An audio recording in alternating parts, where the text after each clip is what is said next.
Thank you so much for joining us for another Cumberland Family Academy session. Cumberland Family Academy is a program of Cumberland County Schools. Our goal is to provide families with information and resources to support the education of their children. So let's go right into today's session, already in progress. And we are going to move along. I'm Dr. Pamela Adams-Watkins. I'm the Executive Director for Exceptional Children. And also included on this workshop is Ms. Ayanna Richard, who will introduce herself.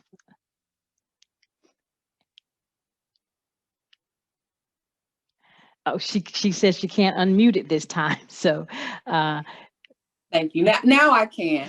Good afternoon, everybody. I am Ayanna Richard, and I am your EC Director for Cumberland County Schools. All right, so tonight we want to discuss the IEP process to give you some insight into how the process works, what the purpose is, what the plan looks like, and how we attempt in Cumberland County to make the process as seamless as possible for you as you move from elementary, middle, and high, and just any of those questions that you might have about the IEP process. So before we actually get started, you can see the agenda here. We're going to do the introduction, and workshop guidelines have already been done. We're going to start with the purpose, the procedures, the plans, and then we'll have some FAQs. And then at that time, we will look at anything that's in the chat box and answer any of those questions that you may have. Again, I do want to be mindful of your time this afternoon and let you know that if it's an issue that is just general, we'll be happy to try to work with it. If it's student specific, we do ask you to send us an email so that we can investigate whatever it is that you have concerns about. So we are here to answer as many questions as possible about the process and timing. Okay. So we're going to start with Ms. Richard, who's going to talk about the purpose of an IEP. Okay, very, very good. Well, good evening, everyone, once again. I'd like to just spend a few minutes just to give you an overview of what the purpose of IEP meetings are. And in essence, an IEP meeting is a group of individuals that come together, and we often call them stakeholders, to develop, review, and or revise an individualized educational plan, of which we tend to call IEPs.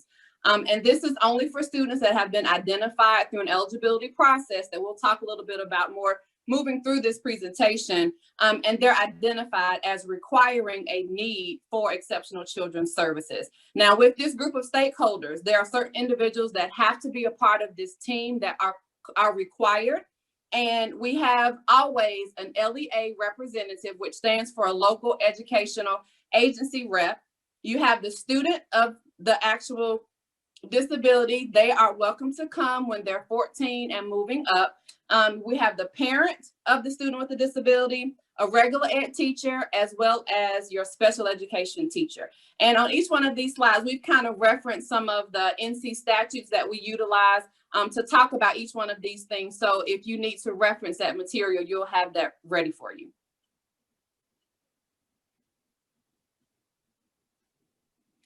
So the IEP meeting purpose. There are several IEP meetings that we can have when we sit down to the table with those stakeholders. The first and foremost meeting when we're looking at the process is a referral meeting. Now, referral is ultimately when we come together when there is a suspicion of a student with a disability that has been identified and brought to the attention of the school district. We bring a team together of those individuals that I just spoke about, and basically we determine if there are suspicions and if we want to move forward in an evaluation process to get assessments done to make that determination and then come back together as a team. Now, in these meetings, it is required at that point, if a team determines that that's what's best, that a parent gives consent and they sign off to say that we as the school district can actually assess that student in order to look at that data to make a determination moving forward. The next meeting, after that process has been completed, and we'll talk a little bit more about 90-day timelines. And because we have that period of time in order to get the evaluations done and come back to the table, we'll have what we call an initial placement meeting. And an initial placement meeting, we're ultimately going over all of those results and making a determination whether that student qualifies for the 14 disabling conditions to say that they are in need of specifically designed instruction to address any deficits that we've determined. During this meeting, we go over all of their evaluation results. That information is usually shared with parents prior to the meeting in order for them to have it. Psychologists are usually involved in this meeting because they're able to interpret the results of those assessments, as well as any related service professionals that we may have involved if speech or occupational therapy or physical therapy or nursing or any of those things are relevant. During that time frame, though, we sit and have a conversation about what that student needs, and a team comes to a decision as to whether that child qualifies for special education or they may not qualify. And basically the underlying question we need to answer is those deficits or are those issues adversely affecting that student's educational performance and them being able to progress on the standard course of study? Another meeting we have is an annual review. Once a student has been identified as special ed, every year this same team of stakeholders needs to come back together to evaluate where we are we making progress towards goals, and then we make adjustments on our present levels of performance to update any information that we may get from informal as well as formal assessments. The next meeting we may have is a 3-year reval. And so once a student again has been identified, every 3 years, we are mandated to go back and revisit whether a student still qualifies for the disabling condition, or if there have been things that have changed, well, we need to evaluate to look at another area.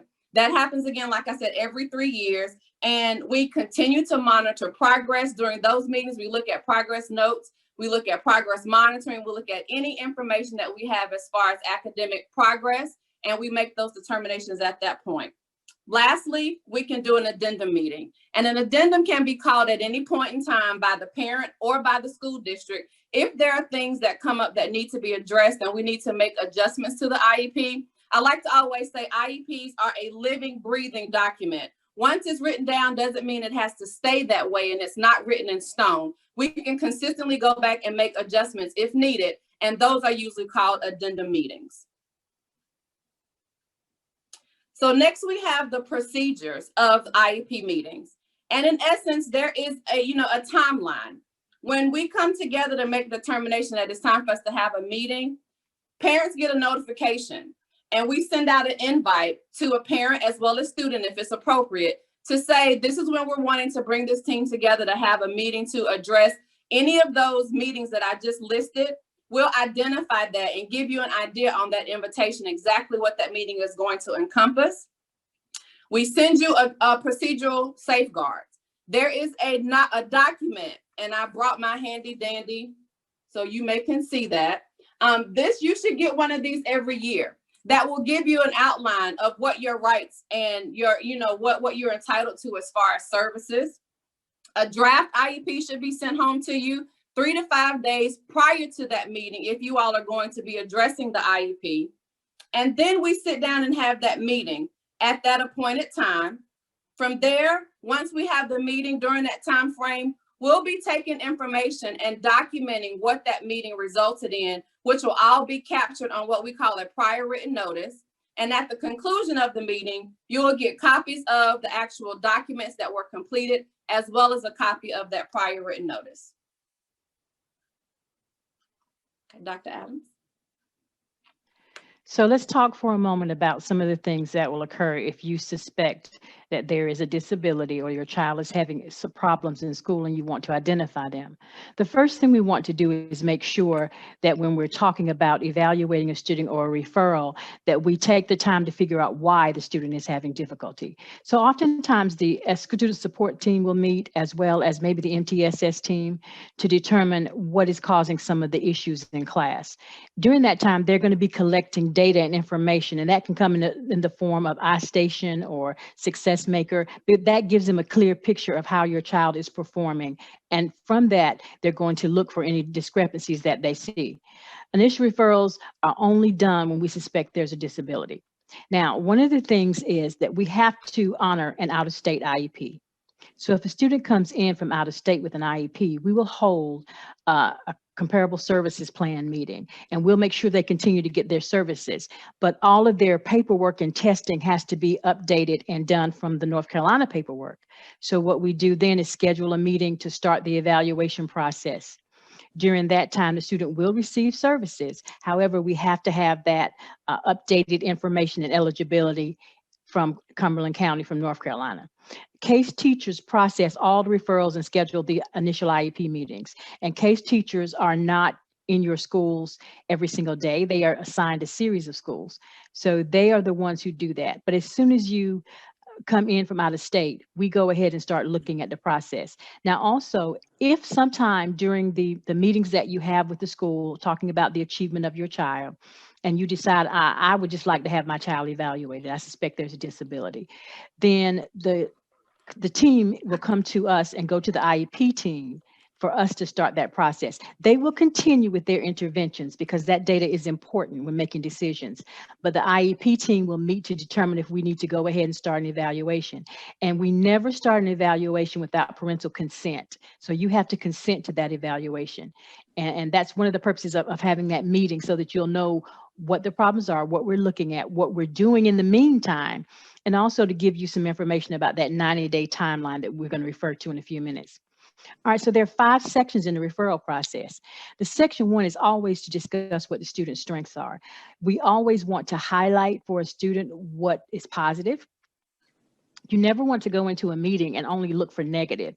You want to find out what that student is good at, what that student is comfortable with, what that student is excelling in, because every student excels in some area or another. So we want to be able to highlight that with you as a parent. We're also seeking your input because you would see your child from a different perspective. So we're trying to get information as to what you as a parent see as the strengths. If you know that your child is good with maps, your child is good with Legos, he may be having trouble with math, but he's great at reading, and he spends a lot of time decoding words. That's the kind of thing that we might not necessarily see as often as you do. So we want to make sure that we have an opportunity to get up to go over those strengths. We do focus also on reading, math, written language, functional skills, behavioral skills, and communication skills. And what that is with the other skills that are listed there, apart from reading, math, and written language, we want to know how your child is doing in the environment. Is he or she able to change classes, to go to different places, to transition to the cafeteria, to be able to sit in class for an amount of time, or have activities and not, have difficulty with that. So we want to make sure. Also, communication. Is your child saying, is he able to communicate with his peers, communicate within the environment, have language that helps him with his reading and math? So we look for all of that. And in preschool, it looks a little bit different. Preschool does a play-based assessment where they watch your child play and ask strategic questions so that they can get responses from your child. If your child is coloring, for instance, what color are you using? What are you doing? Are you in the lines? How is this? What is this picture? Can you explain this to me? So it's more of an assessment that focuses on just how your child is doing at that moment. The school age assessments, of course, are done by our psychologists, who will make arrangements with you to test them. We've got behavior that's done by our behavior folks, and communication skills, which is done by our speech and language. And also included in here will be if OT or PT, occupational therapy or physical therapy, is needed. We want to hear from you. Have you heard of Cumberland Family Academy? We have a program here in Cumberland County Schools that is specifically for our families. We want to continue providing you with information and resources to help you become full partners in the education of your young people. So, what we need you to do is visit our website and complete a brief survey. As we're thinking about programs and information sessions and offerings for families, we want to hear from you. What topics would be most helpful to you? What would you like to see? What times should we offer them? We want to tailor our resources and information sessions and everything for families around what you need and what you desire. I promise it will only take 10 to 15 minutes. Visit the link below, complete a brief survey, and help us help you help your child succeed in school and ultimately in life. Thank you. And the next thing we do is we review any data that we have. We look at any local or state assessments. Again, we go back to those daily things. That's one of the purposes of iStation and Success Maker, is to give us that constant flow of information about how your child is doing. We also look back at any past testing that's been done on your student, or anything they've had. For instance, if you say, well, last year they were having difficulty in school and there were meetings, we try to find that information to find as much as we can. And again, even for that, the existing data does include the parent. If you say that my student and I, we went to Haymont, or we had to go here, we had to go there, we try to get that information so that we can use that, because one thing that you don't want to do is make decisions without all of the information. Then if we're preschool age children, we look at their early history, because sometimes medical and health information is relevant. We do a vision and hearing screening on each student that's referred. The reason for the referral is in section 3, and that's what happened, what event, what triggered this referral, that we would need to look at this and to see what's happening. So we give a detailed explanation as to why we're having the referral. And I think it's important as parents, especially if you are parents who are asking for a referral, that you be able to clearly tell the team what's going on that you see, so that we can better get that information and understand how we can assist your child. And the second part would be the IEP team determination. Okay, so at that point, we would work back from determining if there was a need, what the area was, and how we could serve the student. At the determination, we have to make a decision. So your child has been referred. We make a decision. 1, no evaluation. If we say that no evaluation is going to be done, then we have to explain to parents why we're not doing an evaluation. We have to give them an explanation that's based not on just, well, I don't think we need to evaluate, but it's based on the facts and everything that we have included. We may decide that they're eligible for special education and related services, or we may decide to conduct an initial evaluation. Those are 3 options. If selected, the IEP team has to address the assessments. We have to be specific about what assessments we're looking for. For instance, if your student has a physical disability, but everything else is great, we would not do all of the evaluations at that point. There's some things we would not do. If he or she is speaking well and they just have a physical issue, we would look at a physical disability, physical therapy. We would still do some academics just to meet those needs and make sure the child's doing well. But there's some things that we will list out what exactly those observations or evaluations will be for that student.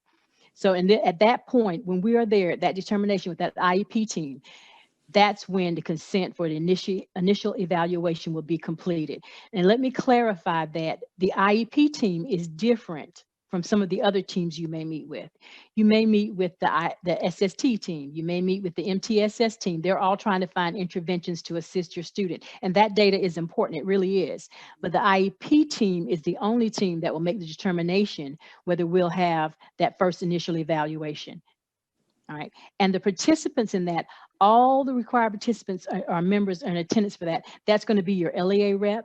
It's going to be your case teacher assigned to your school. It's going to be a special education teacher or regular education teacher. And then it depends on what other groups are needed in terms of the evaluation for your student. So if those groups all come together, just as stated in Ms. Richards' presentation, it is important that they are all there at the table. So the next part of this, I guess, is to just give you a little, and you can just advance the next slide, a little talk about parental consent. It's very important that every step of the IEP process be agreed to have parental consent. We can have the idea that we need to test. We can have the data that says we need to test. We can have, the IEP team asking for testing, but we cannot move forward until we get that parental consent. Because as soon as we get that parental consent, as soon as we have that meeting, we're on a 90-day timeline. And that 90-day timeline is crucial for the time that it takes from the consent to evaluate and the evaluation. And evaluation, when it involves multiple departments, for instance, if you've got to have the psychological, you've got to have OT come in and evaluate, physical therapy, speech and language, you've got to have all these moving parts. So that 90 days allows us an opportunity for these folks to do an in-depth evaluation and get the material to the teacher and the case teacher so that they can prepare for the meeting with you to make sure that you're well informed. At your meeting, that group will also make sure that you have access to all of those reports. After the initial meeting, and you've already given us consent to evaluate. We've evaluated. We have our meeting. We're here for another meeting, at the eligibility meeting, to make your child eligible for services and begin services. The parent then has to sign a parental consent for services. The problem is this: if you don't sign the consent for services, we cannot begin to serve your student. So we would have to wait until we actually get that paper. Get that signed. And of course, with these times that we are now with some of the virtual instruction, it's a little difficult, but we try to do it with sending it through email or through other means so that parents are not inconvenienced in terms of not having the ability to just go in and sign this paper. We even have folks that will meet you there and have you sign there, any way that it needs to be done, because parental consent for services is a vital part. If we don't get that consent, we're not allowed to work with your student. We have to have that information from you. And included in this is also information about the initial that we talked about earlier, reevaluations, the procedures, and the 90-day timeline. So let's talk for a moment about some of the things that we think might trigger a referral, especially now. Okay, and I know that a lot of parents are concerned about loss of instruction and how their students are performing. But the first thing is this: there is a difference between your student meeting the expectations that we set and your student having a serious issue that impedes them from learning. So the purpose of the referral is to figure out which one it is. And the school should be working with their MTSS teams to figure out which one it is. Is my child not doing what I want them to do because virtual learning is not something that they like and they leave and go and do something else? Or is my child just not capable of understanding at this point because there are barriers, processing barriers? You know, there are many different things that kids have trouble with. Our areas there are 14 identifying areas for EC, and that's what we try to focus on, trying to help out in those 14 areas. So one of the things that we need to be mindful of is, as parents, you do have some options in terms of working with the school to try to figure out if there is a problem that results in the need for a referral. But I would suggest that you make sure that it's not just circumstances of having been at virtual learning for this time, because there is a clear-cut difference. And that's something that's very important to differentiate with that team. So work with your principal, your assistant principal, your SST chairs, which would probably be a guidance counselor or a social worker or assistant principal, and try to figure out some troubleshooting first. Watch your child when they're doing Success Maker, watch them when they're doing iStation, watch how long when they say they're having trouble in math, if they're actually paying attention in math or if they're just doing something else, because this is a very different kind of learning for all of our kids. And we want to make sure that before we send them up for a referral, that we know this is not just a matter of he or she is not able to do their best at this time. Virtual learning has been difficult for everybody, but we just want to make sure that we don't just randomly start assigning students, that you know that there's a deficit. And of course, I do go back to the fact that some of the medical conditions that our students suffer make it necessary for them to have a referral based on just that medical condition. So there are different circumstances. And I'm going to turn it over to Ms. Richard now. She can do a few of the FAQs to sort of give you some information. Absolutely. So these are some things that we came together to look at, that we often get questions. And one of them is, should I get a copy of the IEP before I have a meeting? If your child has already been identified and you all are coming together to meet again, the answer to that is absolutely yes. You should always get a copy of the IEP draft prior to the meeting, so that if there's anything that needs to be addressed to, specifically, you'll have an opportunity to go through it and kind of look at what the proposals are. Understand that a draft, though, is not the final version. So you can always go in and talk about some of those things that you may have concerns, and then you can share that information with your special ed teacher prior to that meeting so that they can make some of those adjustments. But then you'll have a clear-cut view of what it is you all need to discuss during that IEP meeting. Another question that we get often is, why do I need to answer questions about what my child likes? Well, one of the things that we haven't talked about is transition. And every IEP, when we talk about what we want for students, our goal is to make sure that we're writing plans that prepare them for what it is life and post-secondary outcomes have, what they're going to come about. So why do you have to provide those likes? Well, it gives us an idea as to how we can shape some of those things for your student to actually have, buy-in to what it is we're trying to do as far as services, as well as looking at those things that they're interested in so that we can shape those transition goals and transition plans as well. Another question we get, how often are we required to hold IEP meetings? Well, and I think that's a loaded question. Okay, so annual reviews are something that we require to hold every year, once a year. 3-year revals is something that we require to hold every 3 years. But as I said earlier, when it comes to that document, it's living and it's breathing, like it can change. And so if we need to come together to meet, then it's just a matter of somebody letting the school personnel know, and we can have an IEP meeting. So we're required to have one every year as far as IEPs, but we can have a meeting whenever it's necessary. Another question, how often should my child be reevaluated? That's one of those things where we're required again to do it every 3 years. But if there's a substantial or dramatic change in something, God forbid something were to happen and a student were to be injured and they end up with a traumatic brain injury, we may need to come back to the table to look at what might be needed prior to that 3 year. And so that's something that is always available for parents if need be, based on what the student's needs are. Another question, what are related services? Related services are those things that support students in order for them to access the academic curriculum.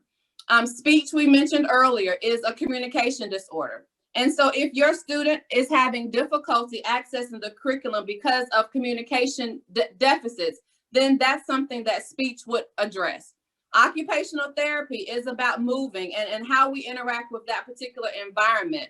When we look at nursing, if you have a student that has a medical condition where that is required, we've got students that, have feeding tubes and various things of that nature, then the team would determine that it's necessary for them to have nursing services. Transportation, are we going to be responsible for getting them back and forth to school if there are needs, like they need a special bus, if they're in a wheelchair and can't ride, a general school bus, we want to put transportation in place in order to support them so that they can get back and forth to school. If your child has a hearing impairment, it may be necessary to have, an interpreter of sorts or a sign language person. That's something that would be a related service as well. So it just depends on the student. It's all individualized, but basically related services are those things that assist in helping the student access the curriculum. Another question, can my child receive services if they're in a private school? We get that one an awful lot. And the answer to that is absolutely. There are things that we can provide through a private school service plan that we would need to look at. And generally, if there is a private school that lives in Cumberland County with us, then we as the LEA would go forward and we would look at what we needed to do to support that student. Oftentimes, speech is one of those things that we do more often when it comes to private school students, and we do provide that service if needed. Okay, and Ms. Richard, I'm going to take this next one. Good, okay. Can an IEP meeting be held without a parent? We do everything in our power to make sure that parents have an opportunity to be at the IEP process. They are a vital and necessary part of that process. But if after, we've sent invitations, we send an invitation, we email, we call, and then at the end of that, because we do have a timeline, we will try a certified letter and try every effort that we have to get through to the parent to have them participate with us. The IEP team, after a certain point, has to proceed without the parent if proper notice has been given, with at least 2 to 3 meeting attempts and a certified letter. If we receive no response or a parent declines to participate, we will go ahead and hold the IEP meeting. If it's an initial meeting, we'll hold the IEP meeting, draft the IEP, but we will not move forward with services unless the parent consents to them. If a parent says, I'm not going to be able to make it, go ahead and do it and just send the information to me and I'll sign the consent. We don't like to do it that way because that doesn't give us an idea from you as to what your child's strengths are and what you're looking for and what your hopes and dreams for them are. So we would like to do that, to have those parents participate. The IEP is not a process that the school goes through for the school. The IEP process is a parent, school, student collaboration so that we're all working together for that student. And how are parents made aware of the IEP processes and regulations? Again, that's those procedural safeguards that you should get a copy of before everything starts. And there are lots of websites that give you information and additional support based on either the identification of your student or based on just general ed, EC practices in general.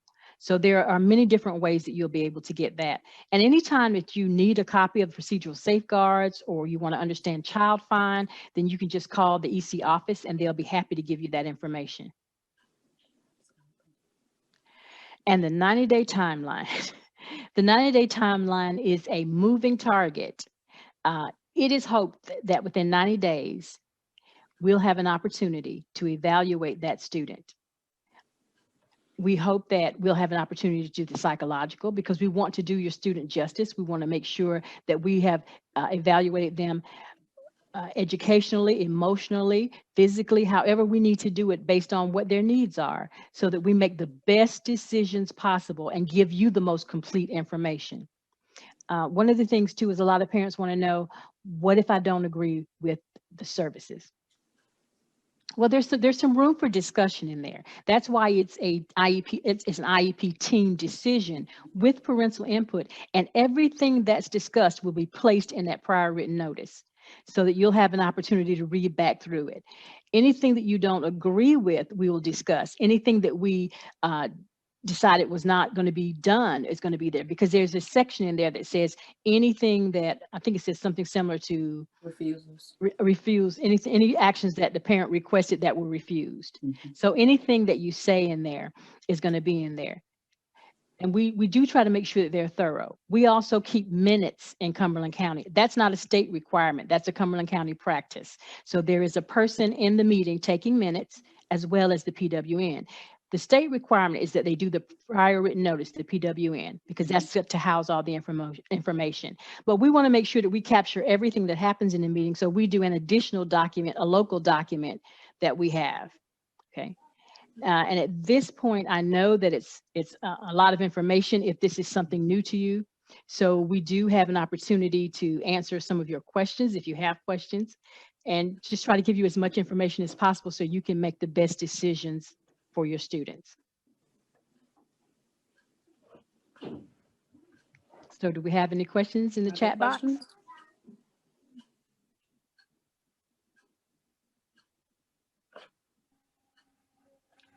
We do have a couple of questions, I think. Let's see. Where can we find the 14 conditions used to determine IEP eligibility? I think that the first place to look would be on our Cumberland County site. In that, when you go to departments, you'll see exceptional children. I think the 14 are listed in there, and you'll be able to see what those conditions are. That'll give you an idea. If you need further information, I would suggest going to DPI, NCDPI, because they have in-depth definitions. We probably have just a listing and not quite in depth, so that you would get an opportunity to use their website and see what they have. But ours does contain that information. Also, if you have any concerns about something and say, I don't know which category I want to look at, I don't know what this means, I don't know if my child is here or there, then feel free to call the Exceptional Children's Office, and you'll have an opportunity to speak with someone who will go over that information with you. We have instructional specialists in each area. So each of those 14 areas almost, we have an instructional specialist who covers that. So they'll be able to give you some insight. The next question, can parents invite other individuals to attend IEP meetings? Yes. Yes. In a lot of our meetings, we do have other individuals. We've had everything from AU advocates to parents to grandparents, friends who understand some of the EC process. So an IEP meeting, when it's conducted, you are allowed to bring any and all supporting folks that you need to the event. We don't normally, I don't know of any meetings where we would say, no, well, they can't come. So we do try to make sure that, because again, if it's a collaboration and that person also knows the student or knows your family dynamics or wants to assist you and help you, then we want to make sure that we give them an opportunity to have that input, because you need that support as well. And like I said, it might turn out there'll be 50 people at an IEP meeting, or 25 or 7. It just depends on what you need. But please feel free to invite whoever you need to an IEP meeting. Thank you so much for watching today's Cumberland Family Academy session. If you enjoyed today's session, be sure to visit our website listed below. On the Cumberland Family Academy website, we have numerous other sessions available to you, our families. Remember, our goal is to provide you with information and resources to support the education of your child. Thank you again for watching. Have a great day.